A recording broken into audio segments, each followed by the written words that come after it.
Thomas Peters, 1738 to 1792, true founder of Freetown.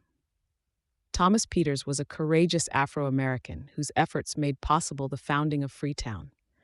He was born a slave in the North American colonies and worked in his master's flour mill in North Carolina. During the American Revolution, Peters ran away and joined the British Army, becoming a sergeant in the Black Pioneers. When the British lost the war, they evacuated Peters and hundreds of other Black loyalists to Nova Scotia. But after 7 years in Canada, the former slaves had still received no land and were living meager government ration and suffering from the cold.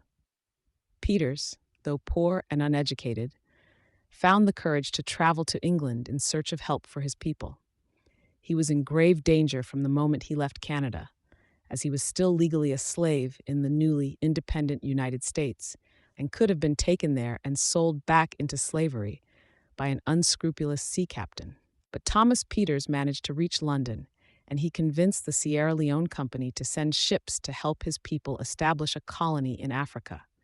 He then returned to Nova Scotia and, by sheer force of personality, persuaded over 1,100 former slaves to join him in the voyage to Sierra Leone.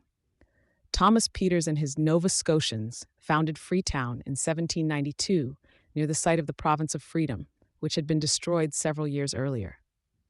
But problems soon developed when the white men of the Sierra Leone Company insisted on running the colony as they saw fit.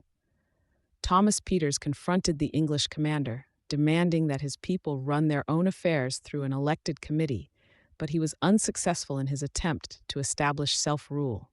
He died shortly afterwards, a victim of malaria in the colony's first rainy season. Thomas Peters was totally committed to freedom and fought for it until the very last day of his life. More than anyone else, he exemplifies the spirit of hope and determination that gave birth to the city of Freetown.